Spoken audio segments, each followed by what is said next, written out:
උඹේ මහා එකත් ඔය වගේම තමයි. දැන් ඔය මේ අපි පොඩි කාලේ රැවටෙන්නේ කාටද? බාතිය සන්තුෂ්.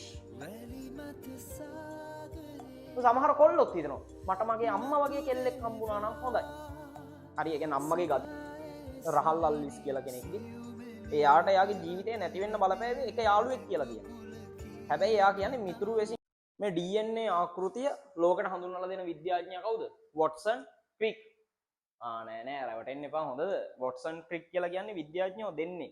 ඔය මේ වොට්සන් කියන විද්‍යාඥයා නැත්නම් එයාගේ නම ජේමිස් වොට්සන්. එයා ළඟදී තමයි මැරෙන්නේ මට මතක විදිහට අවුරුදු 92ක් විතර ජීවත් වෙනවා මට හරියට මතක නෑ. ඒක නිවුස් වලින් දැකපු අය අත උස්සන් බලන්න.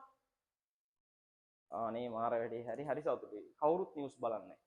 පොඩ්ඩක් නිවුස් එකක් බලන්න රටේ ලෝකේ වෙන තොරතුරු පොඩ්ඩක් හොයලා බලන්න මේ දෙන්න දෙන්නේ එක්කෙනෙක් නෙමෙයි. දැන් ඔය මේ අපි පොඩි කාලේ රැවටෙන්නේ කාටද? බාතිය සන්තුෂ්. බාතිය සන්තුෂ්. අපි ඒ කාලේ පොඩි කාලේ මොකක්ද හිතන්නේ? මේ එක්කෙනෙක්ගේ නමක් කියලා. හැබැයි කල් යනකොට දැනගන්නවා බාතිය කියන්නේ වෙනම එක්කෙනෙක් කියන්න. සන්තුෂ් කියන්නේ තව එක්කෙනෙක්. ඒ වගේ තමයි මේගොල්ලොත් වොට්සන් ක්‍රික් කියන්නේ දෙන්නේ. එක්කෙනෙක් නෙමෙයි හොඳද? වැඩේ පටල ගන්න එපා. හරි. ඔය මේ උතන ඔය මල්ලිලා දෙන්න මොකෝ කතා කරන්නේ? ඈ බාතිය සන්තුෂ්ද නෑනේ බලාගෙන ඉන්න. මනුස්සයෙක්ගේ මේ DNA එකේ තියෙන මෙහෙම පටි දෙකක් මේ. නේද? ඔහොම පටි දෙකක්. එකක් F අනිත් එකේ ඒ කියන්නේ මොකද්ද? එක පටියක් හම්බෙන්නේ father අනිත් කොටස හම්බෙන්නේ කාගෙන්ද? mother. අම්මා තාත්තා එකතු වෙලා තමයි ওই පටි දෙක අපිට ලැබෙන්නේ. තේරුණාද කියන එක? එතකොට අපිට හම්බෙන ලක්ෂණ කාගේ මික්සර් එකක්ද කියන්න? අම්මගේ ලක්ෂණ වල තාත්තගේ ලක්ෂණ වල මික්සර් එකක්. තේරුණාද කියන එක? අම්මගේ තාත්තගේ ලක්ෂණ මික්සර් වෙලා තමයි ඉන්නේ. දැන් එතකොට කෙනෙක් අහයි අපිට අම්මගේ ලක්ෂණද වැඩියෙන් තියෙන්නේ තාත්තගේ ලක්ෂණද වැඩියෙන් තියෙන්නේ? අපි කොහොමද ඒක හඳුනගන්නේ? හඳුනගන්න පට්ට ලේසියි මාරම ලේසි. හරි. ඕක හඳුනගන්නේ ගෙදර සමහරක් වෙලාවට ඔයා මොනවා හරි ජල්තර වැඩක් කරනවා. හරිද? ඔය වැඩේ කරන වෙලාවට මේ සමහරක් වෙලාවට මේ අම්මා බනිනවා. කොහොමද බනින්නේ? උඹේ මහා එකත් ඔය වගේම තමයි. අන්න එහෙනම් දැන් කාගේ ලක්ෂණ එහෙනම් වැඩිපුර තියෙන්නේ කියන්න. මහා එකාගේ කියන්න එපා. කාගේද? තාත්තගේ ලක්ෂණ. එහෙම කියන්න එපා. හොඳද? හරි. දැන් බලාගෙන ඉන්න. ඊළඟට සමහරක් වෙලාවට තාත්තා බනින ඔයාට උඹේ අම්මත් ඔය වගේම තමයි. අම්මගේ පැටර්න් එකකට තමයි උඹ යන්නේ. ඔය සමහර ගෙවල් වල බනින්නේ දෝනියන්ද යන්නේ අම්මගේ පැටර්න් එකටමයි. එහෙනම් කාගේ ලක්ෂණ වැඩිපුර තියෙන්නේ? කියන්න. අම්මගේ ලක්ෂණ තමයි වැඩිපුර තියෙන්නේ. ඔය අතරතුර මෙන්න මෙහෙමත් තියෙනවා පුතෝ. සමහර ගෙවල් වල බනිනවා මේ. උඹට නම් අපි දෙන්නගේ කාගේවත් ලක්ෂණ නැහැ. ඇයි ඒ? ඒකට හේතුව තමයි මේ ජාන අතර. එහෙම නැත්නම් මේ DNA එකේ තියෙන හැංගිලා තියෙන ජාන. ඒව ගැන ඉස්සරහට කියලා දෙන්න.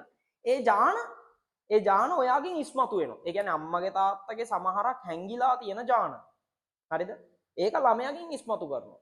ඒ කියන්නේ ආයි ඔයාට එහෙම අම්මා තාත්තා බැන්නොත් මොකද්ද? උඹට කාගේ ලක්ෂණ තියෙනවද දන්නේ නැහැ කියලා බැන්නොත් එහෙම කියන්න පුළුවන්. කාගෙන් එන්නද? ඉතින් ඔය දෙන්නගේ හැංගිච්ච ඒවා තමයි මගෙන් පෙන්නන්නේ. පැහැදිලි නේද කියන එක? හරි. දැන් එහෙම මේ කට ගහගෙන යන්න එපා. හරි. හරි. සමාන DNA දෙකක් කොහෙවත් නැහැ. දැන් ඔයා මගෙන් අහයි ඒතර ට්වින්ස්ලා. ට්වින්ස්ලාගේවත් DNA සමාන නැහැ. සමහර තැන් අසමානයි. සමහර දේවල් සමානයි. හරිද? ඒ කියන්නේ අපි හැමෝම එකිනෙකාට මොකද්ද කියන්නේ? අපි හැමෝම එකිනෙකාට වෙනස්. මට මේ කියන්නකෝ. ඒ සමහර කෙල්ලෝ හිතනවා මෙහෙම හොඳද? මට මගේ තාත්තා වගේ කොල්ලෙක් හම්බුණා නම් හොඳයි. සමහර කොල්ලොත් හිතනවා මට මගේ අම්මා වගේ කෙල්ලෙක් හම්බුණා නම් හොඳයි. හරි ඒ කියන්නේ අම්මගේ ගති තියෙන කෙල්ලෙක්. හොඳයි අම්මා වගේ ගති තියෙන කෙල්ලෙක් හම්බුණා නම් හොඳයි කියලා හිතනවා. හැබැයි දැන් මම මේ උගන්වපු එකත් එක්ක හිතනවා ඔයාට එහෙම හම්බෙයිද නැද්ද? එහෙම හම්බෙන්නේ නැහැ පුතෝ. හේතුව මොකද්ද? හේතුව තමයි මේ ලෝකේ හැමෝම එකිනෙකාට වෙනස්. ප්‍රධාන ඒකට මොකද්ද බලපාන්නේ? මෙන්න මේ DNA කියන එක. හැමෝගෙම DNA එකිනෙකාට වෙනස්. ඔයා වගේ කෙනෙක් මේ ලෝකේ තව කොහෙවත් කියන්න නැහැ. ඔයා වගේ කෙනෙක් තව ලෝකේ කොහෙවත් නැහැ. හරි පොඩ්ඩක් කියන්න. ඔයාගේ හොඳම යාළුවා ගන්නකො. හොඳම යාළුවා. දැන් ඔයා හිතනවා හොඳේ දැන් මෙහෙම හිතනවා. මෙයා තමයි මගේ හොඳම යාළුවා. මෙයා හැම දෙයකටම මාත් එක්ක ඉඳී. හරි. මෙයා මං වගේමයි හිතන්නේ. ඔයා හිතනවද ඔයා හිතන විදිය හරියටම හරි කියලා නෑ. ඒක වැරදි. ඒකට හේතුව තමයි මතක තියන්න ඔයයි ඔයාගේ හොඳම යාළුවයි ගත්තත් දෙන්නගේ DNA දෙක කියන්න. දෙන්නගේ DNA දෙක වෙනස්. එතකොට ඔය දෙන්න හිතන පැටර්න් එක වෙනස්. තේරෙනවද කියන එක? මෙහා ගන්නකො. මම ඔයාලට ජීවිතේ පොඩි උපදේශයක් දෙන්නම්. අර මේක මේ ඉමෝෂනල් නෙමෙයි. මේක ඉමෝෂනල් නෙමෙයි. මේක විද්‍යාත්මක උපදේශයක්. හොඳද? ඔයා වගේ තව කවුරුත් ඉන්නවා කියලා හිතන්න එපා. ඔයා වගේ ඉන්නේ ඔයා පමණයි. තේරෙනවද කියන එක? දැකලා නැද්ද මේ? අර මම වීඩියෝ එකක් ඕගොල්ලන්ට පෙන්නුවා මේ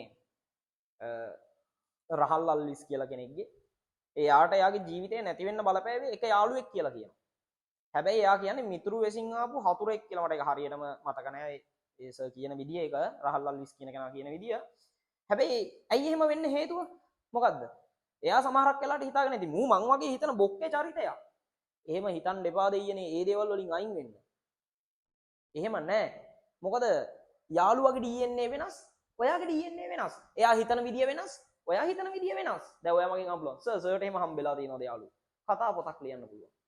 කතා පොතක් ලියන්න පුළුවන්. හරි. තමන්ගේ තැන හදා ගන්නකම් විතරක් යාළුකම් තියාගෙන ඊට පස්සේ අතහැරලා ගිය යාළුවෝ ඕන තරම් ඉන්නවා. ඒගොල්ලන්ට කෙලවෙද්දි මම අත දුන්නාට මට කෙලවෙද්දි මාව හලපු යාළුවෝ මගේ ජීවිතේ ඕන තරම් හිටියා. පැහැදිලිද? හැබැයි ඒක මගේ ජීවිතේ මාර පාඩමක් වුණා. මොකද්ද? මේක ඇත්ත කියලා පෙන්නන්න